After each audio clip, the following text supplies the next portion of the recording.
क्या हाल है दोस्तों, कैसे हैं? मैं हूं बिलाल और हम सीख रहे लाइन ग्राफ। लास्ट वीडियो में हमने अपनी एप्लीकेशन के अंदर इंटरनल स्टोरेज बनाया था एसक्यूएलाइट को यूज करते हुए एज पर डॉक्यूमेंटेशन, और आज की वीडियो के अंदर हम लॉन्ग टर्म मेमोरी के जरिए या लॉन्ग टर्म मेमोरी के कॉन्सेप्ट को समझते हुए अपनी एप्लीकेशन को किसी एक्सटर्नल डेटाबेस से कर कनेक्ट करेंगे। तो इस वीडियो को ज्वाइन करने से पहले आप हमारी प्रीवियस वीडियो को जरूर देख लें ताकि आप इस वीडियो से कनेक्ट हो पाए। तो हम डॉक्यूमेंटेशन को फॉलो करते जाएंगे और उसके स्टेप्स को भी करते जाएंगे। मैं आ जाता हूं यहाँ पर हाउ टू गाइड्स के ऊपर, और ये तमाम लिंक्स मैं आपको डिस्क्रिप्शन बॉक्स के अंदर प्रोवाइड कर दूंगा। और यहाँ पर आ जाएंगे परसिस्टेंट के अंदर। परसिस्टेंट के अंदर यहाँ पे अगर हम देखें तो ये कह रहा है कि आपको जो है किससे कर कनेक्ट करना है अपनी एप्लीकेशन को। लाइक यहाँ पे इन्होंने पोस्टग्रेस दिया हुआ है, मोंगोडीबी दिया हुआ है, और भी चीजें दी हुई है। आपको जिससे मन करे वहां से आप कनेक्ट कर सकते हैं। मैं यहाँ पे यूज करूंगा पोस्टग्रेस, तो मैं इसके ऊपर क्लिक करूंगा। क्लिक करने के बाद स्क्रॉल डाउन करेंगे। स्क्रॉल डाउन करने के बाद जो स्टेप्स हमने किए हुए उसको इग्नोर करेंगे, जो स्टेप्स हमें करने हैं उनको हम अप्लाई करते जाएंगे। तो ये तमाम स्टेप्स हमने ऊपर किए हुए। ये कहते हैं भाई आप सबसे पहले जो है ये कुछ लाइब्रेरीज है उनको इंस्टॉल कर ले। मैंने कहा ठीक है, तो स्टेप बाय स्टेप इनको इंस्टॉल करते जाएंगे। तो मैं आ जाता हूं अपने टर्मिनल के अंदर और अपने एनवायरमेंट के अंदर मैं लिखता हूं सबसे पहले इंस्टॉल।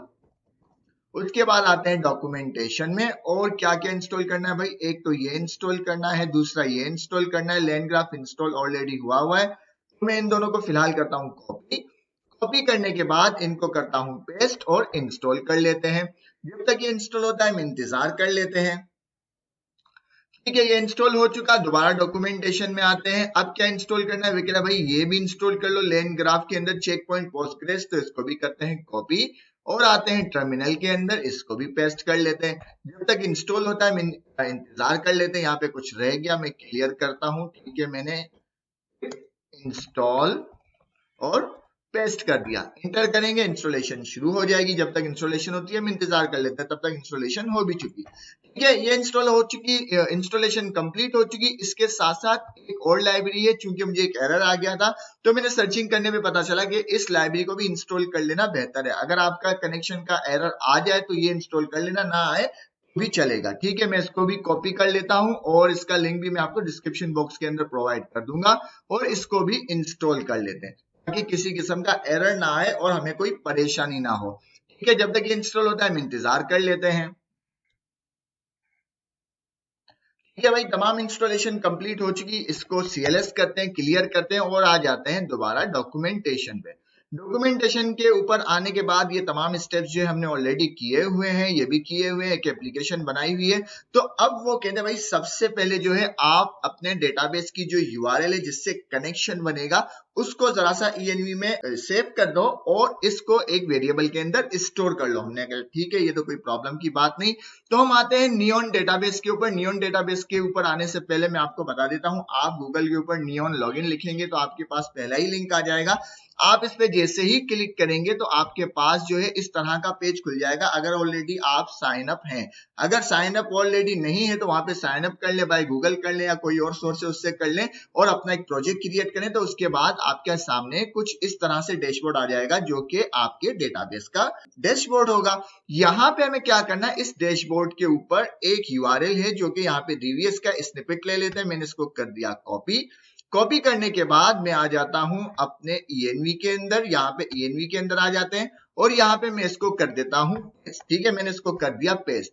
पेस्ट करने के बाद इसको एक वेरिएबल में स्टोर भी करना है। तो वेरिएबल का नाम जो कि डॉक्यूमेंटेशन में दिया है हम उसी को फॉलो करेंगे, ना कि अपना कोई बनाएंगे। आप चाहें तो अपना बना सकते हैं।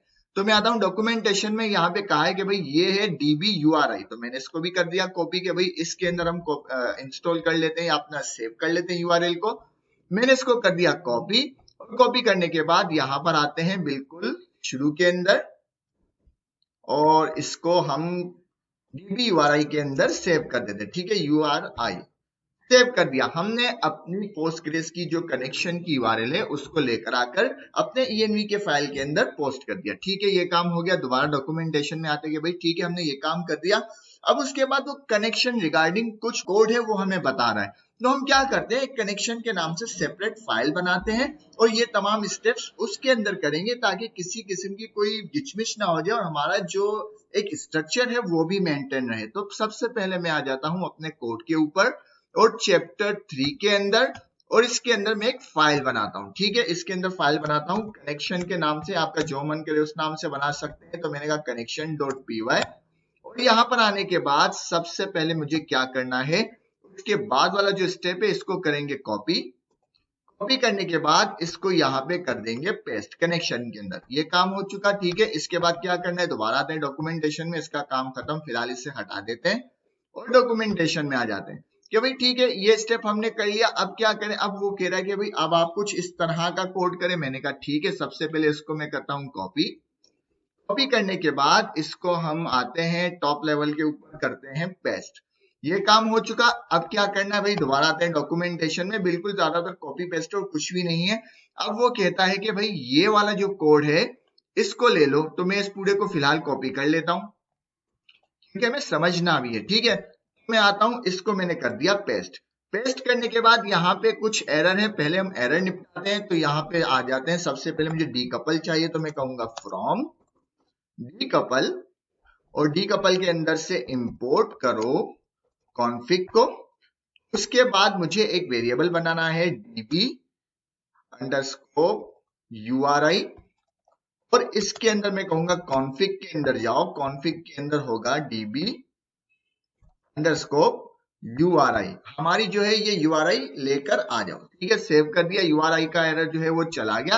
अब पोस्टग्रेस सर्वर का एरर है। ठीक है, इसको भी डॉक्यूमेंटेशन के अंदर देखते हैं कि भाई पोस्टग्रेस कहां से कराया जाएगा। ये जरा सा मैं ऊपर जाऊंगा तो मुझे यहाँ पे मिल जाएगा, ये रहा पोस्टग्रेस का सर्वर हमको लेकर आना है। तो मैंने इसको भी कर दिया कॉपी। कॉपी करने के बाद इसको दोबारा से कर, जरा सा नीचे आके जहां पे हमने छोड़ा था इसको पेस्ट कर देते हैं टॉप लेवल के ऊपर, ताकि ये एरर भी चला जाए। ठीक है, इसको जरा खुला खुला करते हैं और हमारे तमाम एरर्स चले गए। ठीक है, अब चाहे तो आप इसको इस तरह भी रख सकते हैं, और समझने के लिए मैं आपको जरा सा एक और चीज कर सकता हूं कि भाई विद हटा देते हैं। आपका मन करे रखें, आपका नहीं मन करता ना रखें। विद को मैंने हटा दिया और इस फूल को भी हटा दिया। वैसे ज्यादा बेहतर चीज यही है जो डॉक्यूमेंटेशन में, बट समझाने के लिए हम ये काम कर रहे हैं कि मैं इसको एक पूल के वेरिएबल के अंदर स्टोर कर लेता हूँ। एरर सारे के सारे चले गए और सेव कर दिया। ठीक है, हमारे सारे एरर चले गए। बेहतर तरीका तो वही है डॉक्यूमेंटेशन वाला, बट समझने के लिए हमने क्या किया, ये तमाम कनेक्शन और पूल्स वगैरह हमने इस तरह से कर लिख दिए ताकि बात समझ में आए कि हो क्या रहा है। अब ये तमाम स्टेप हो गए। उसके बाद क्या होता है, उसके बाद ये कहता है कि भाई आप जो है ये काम कर दो। तो ये काम हम करेंगे मेन में, क्योंकि जैसे ही सेटअप चलेगा हमारा कनेक्शन बन जाएगा। कनेक्शन बनते ही हमारे डीबी के अंदर पॉसिबल है कुछ विजिबिलिटी आ जाए। तो सबसे पहले मैं इसको करता हूँ कॉपी। कॉपी करने के बाद मैं क्या करता हूँ, हमारा जो ये चेक पॉइंटर है, इस चेक पॉइंटर को मुझे main.py में इंपोर्ट करना है। तो मैं यहाँ पे टॉप लेवल के ऊपर आ जाता हूँ। मैं कहता हूँ फ्रॉम कनेक्शन में जाओ, कनेक्शन में जाओ, इंपोर्ट करो किसको, कनेक्शन सॉरी इंपोर्ट करो चेक पॉइंटर को। ठीक है, चेक पॉइंटर को इंपोर्ट करने के बाद क्या करना है, हम पहले जो हमने पहले कॉन्फ़िगरेशन की थी SQLite को, उसको मैं कमेंट कर देता हूं ताकि इसकी फिलहाल हमें जरूरत नहीं। मेमोरी है, इसको भी मैं कर देता हूं कमेंट। ठीक है, अब हम करते जाएंगे आगे। हमने अपनी SQLite की कॉन्फ़िगरेशन को डीएक्टिवेट कर दिया। अब मुझे क्या काम करना है, दोबारा डॉक्यूमेंटेशन में देखते हैं कि भाई चेक पॉइंटर डॉट सेटअप को कॉल करो ताकि ये तमाम कनेक्शन जो है आपकी डीबी से बन जाए, आपकी एप्लीकेशन कनेक्ट हो जाए आपकी डीबी से। तो मैंने कहा ठीक है, अच्छी बात है। चेक पॉइंटर को हम कनेक्शन में से लेकर आ गए और यहाँ पे मैंने कर दिया चेक पॉइंटर डॉट सेटअप और इसको कॉल कर दिया। सेव करते हैं। सेव करने के बाद दोबारा से डॉक्यूमेंटेशन में आते हैं कि भाई ये काम भी हो गया। अब क्या करें, वो कह रहा है, अब और ज्यादा नीचे जाए तो वो कह रहा है भाई ये जो चेक पॉइंटर है, इस चेक पॉइंटर को आप जो है पास कर दो अपने मेमोरी वाली जगह जहां पे चेक पॉइंटर है, उससे पास कर दो वहीं पर ही ग्राफ के अंदर। मैंने कहा ठीक है, ये भी काम कर देते। तो मैं आता हूं दोबारा, इस चेक पॉइंटर को जो हमने इंपोर्ट किया है इसको करते हैं कॉपी, और कॉपी करने के बाद जरा सा स्क्रॉल डाउन करें तो जहां कंपाइल हो रही है चीजें, ये रहा चेक पॉइंटर। ठीक है, जहां पे हमारा ग्राफ कंपाइल हो रहा है हम मेमोरी को हटाते हैं और इसको पेस्ट कर देते हैं और सेव कर देते हैं। इतना काम हो गया, तमाम कॉन्फ़िगरेशन हो गई। बिल्कुल अब हम जैसे ही एप्लीकेशन चलाएंगे तो हमें कुछ जो है बदलाव नजर आना चाहिए अपने डीबी के अंदर। तो डीबी के अंदर बदलाव आने से पहले हम जरा सा देख लेते हैं कि हमारी डीबी के अंदर कौन कौन से टेबल हैं। तो यहाँ पे मैं टेबल्स के अंदर आता हूँ, ये मेरा डैशबोर्ड है डीबी का, और देखते हैं यहाँ कुछ टेबल्स हैं या नहीं, अगर है तो डिलीट कर देंगे। ठीक है। अभी यहाँ पे देखो कोई भी टेबल नहीं है, तो मैं आता हूँ यहाँ पे, सबसे पहले यहाँ पे एक नजर डाल देते हैं। हमने क्या किया, main.py के अंदर सबसे पहले SQLite की जितनी भी कॉन्फ़िगरेशन है उसको डिसेबल की, और हमने जो कनेक्शन बनाया वहां इंपोर्ट किया, उसके बाद उसका सेटअप चला दिया ताकि हमारी एप्लीकेशन कनेक्ट हो जाए हमारे डीबी से। और इस चेक पॉइंटर को मैंने ग्राफ जहां पे कंपाइल हो रहा है वहां पे पास कर दिया एज पर डॉक्यूमेंटेशन। बस इतना ही काम है, बाकी तमाम कोड हमारा प्रीवियस वीडियो वाला है। सेव करते हैं, सेव करने के बाद अपनी एप्लीकेशन को रन करते हैं और देखते हैं क्या होता है।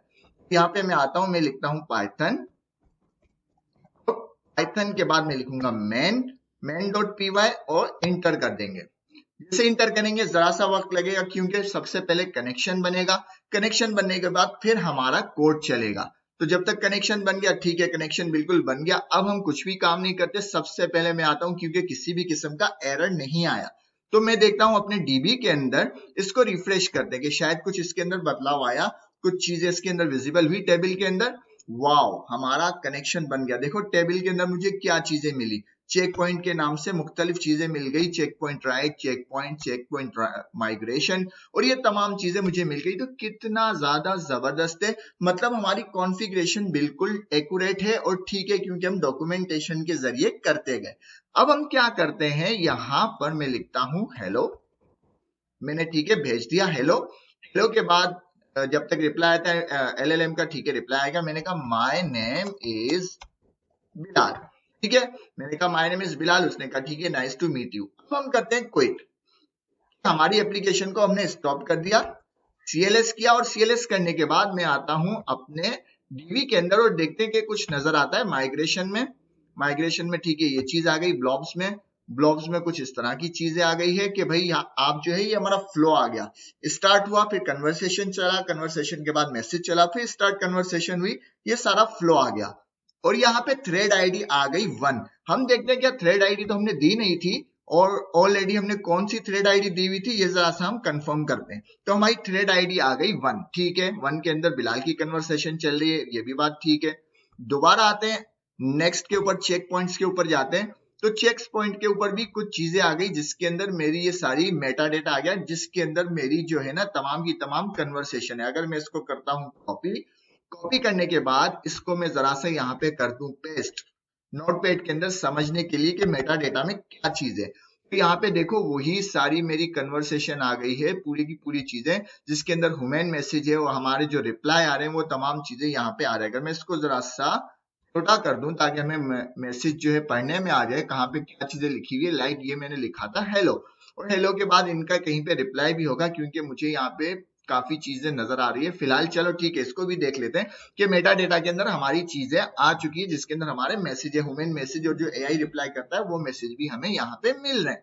ठीक है, ये बात भी समझ में आ गई। अब मुझे ये देखना है कि क्या मैं अपनी एप्लीकेशन को अगर स्टार्ट करता हूं तो अब ये हमारी बात को कंटिन्यू करता है। मैं लिखता हूं what is my name, inter करता हूं, देखते हैं क्या होता है। उसने बता दिया योर नेम इज बिलाल, मतलब कि उसने हमारी एप्लीकेशन को कनेक्ट किया हुआ है डीबी से, और डीबी से ही वो डेटा लेकर हमारी थ्रेड आईडी की कन्वर्सेशन को पढ़ रहा है और मुझे रिप्लाई कर रहा है। मैंने कहा ठीक है, दोबारा इसको क्विट करते हैं, इसको क्लियर करते हैं। अब हम क्या करते हैं, दोबारा से आते हैं एप्लीकेशन में, थ्रेड आईडी बदल देते हैं और यही काम करेंगे थ्रेड आईडी में किसी और की कन्वर्सेशन। मैंने सेव कर दिया, सेव करने के बाद अब इसको चलाता हूं दोबारा से, अब देखते हैं क्या होता है। ठीक है, मैं दोबारा यही काम करूंगा, मैं कहूंगा my name is Ratan, inter किया, ठीक है, नाम चला गया। अब मैं इसको क्विट करता हूं, क्विट करने के बाद दोबारा से चलाते हैं, दोबारा से एप्लीकेशन चलाते हैं।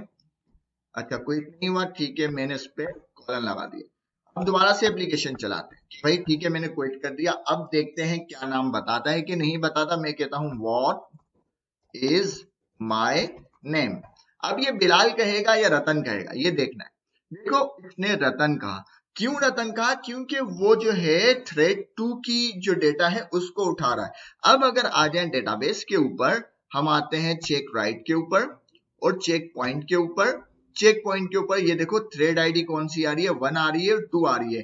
तो अभी तक हमने 2 ही थ्रेड बनाए, जिसके अंदर एक 1 जो थ्रेड है वो बिलाल की कन्वर्सेशन है, टू जो थ्रेड है वो रतनलाल की कन्वर्सेशन है, और ये कन्वर्सेशन हमें कहाँ मिल रही है, मेटा डेटा के अंदर, कि इसके अंदर हमें ह्यूमन रिप्लाई भी मिल रहा है, एआई का रिप्लाई भी मिल रहा है। इसके अलावा इसने कुछ और भी जो है स्कीमास बना दिए हैं जिसके अंदर और ज्यादा डिटेल है, जिसको आप तफसील से देख सकते हैं, जिसके अंदर हमें एक में फ्लो भी बता रहा है। अगर हम ब्लॉक के अंदर आए तो ये हमें फ्लो भी बता रहा है कि भाई स्टार्ट हुआ, स्टार्ट के बाद कन्वर्सेशन चला, कन्वर्सेशन के बाद मैसेजेस चले, फिर स्टार्ट हुआ कन्वर्सेशन से, फिर वो स्टार्ट, मतलब ये पूरा फ्लो जो है हमारे ग्राफ का वो बता रहा है, और इसके अंदर भी जो है आईडीज वगैरह वो हमें ऑलरेडी बता रहा है। बट चेक पॉइंट्स के अंदर एग्जैक्ट वही डेटा है जो कि हमारी पूरी कन्वर्सेशन है, जो कि मेटा डेटा के अंदर है। तो कितना ज्यादा आसान है एज पर डॉक्यूमेंटेशन अपने पोस्टग्रेस नियॉन जो डेटाबेस है उसको अपनी एप्लीकेशन के साथ कनेक्ट करना।